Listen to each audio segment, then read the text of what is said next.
Hello? All right. How's it going, Jubytarians? This is Bradley Juby. This is my first actual live stream in a long time.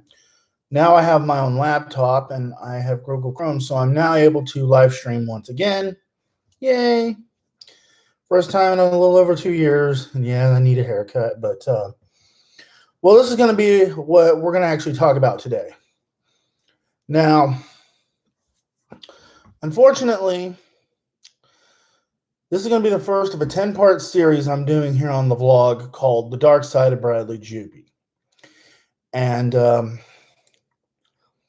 this is going to be some hard subject matter for me to talk about, but this was inspired, of course, by the Vice series known as Dark Side of the Ring, which talks about the dark side of professional wrestling.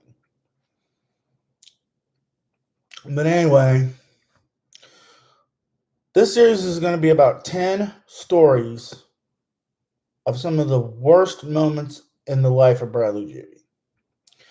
I'm going to start this off with a somewhat silly moment, but it could have been something much worse. I speak, of course, of the Hair-a-Noia incident at Big Cedars Spring Retreat 2005. Now, to set the scene here, oh, and I got some Dr. Pepper here.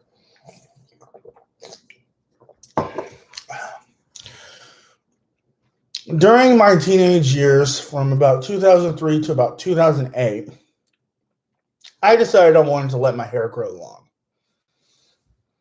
Because I never really had long hair at that point, but I decided I want to let my hair grow out. And what I did was I did let my hair grow out, and it grew out pretty long. And around 2005, this was my senior year of high school. I was going to graduate that year. And unfortunately, I was dealing with a lot of bullying at the time at school. But I think one of the things that hurt me the most was that I was being bullied in my church at this time.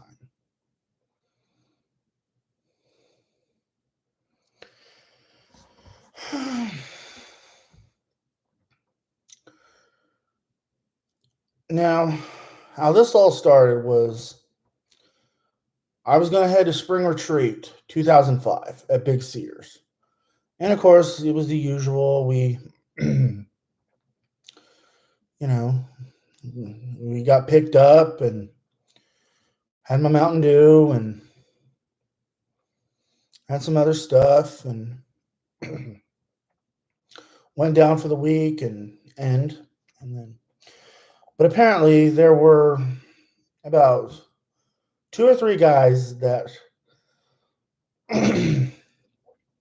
they decided they were going to either make jokes or potentially make a serious threat to cut my long hair in the middle of the night on Friday night at that weekend. Now, I know people had given me crap about me having long hair during the time because I was a teenager and, we teenagers want to experiment with things. And, I did have my hair long for a while. But I think what happened for that weekend,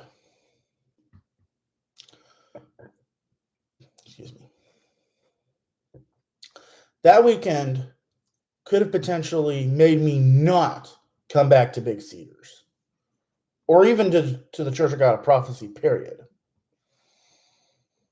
Now, as the night ensued, we went down to camp. I don't even know if I want to mention their names, but there were about 3 or 4 guys that were just going around saying, "Oh, we're going to cut Bradley Juby's hair tonight," and they were all making that kind of gesture. Even my best friend, who had longer hair than I did, was in on it.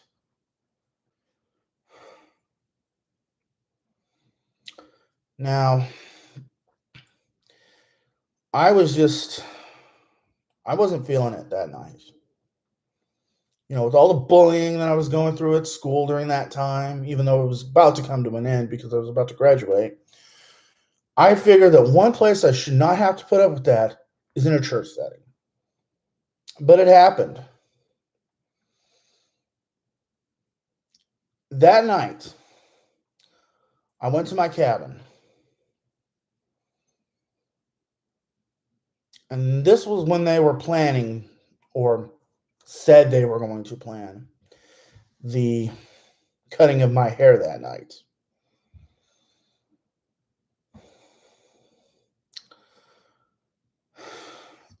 It was a miserable night all around for Bradley Juby.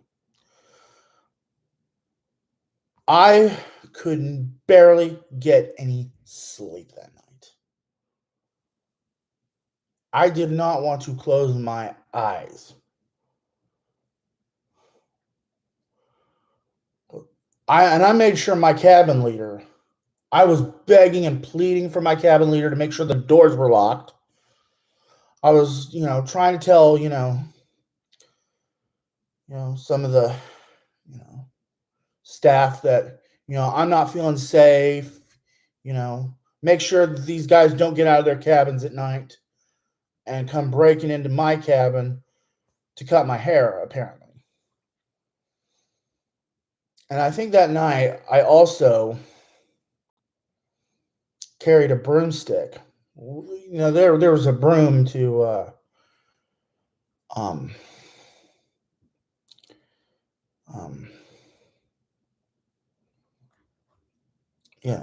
sweep and sweep the floors, when you were cleaning out the cabins after the event. But I used that broomstick. I didn't hit anybody with it, thankfully. But I was, having that broomstick in hand just in case somebody was going to go through with it.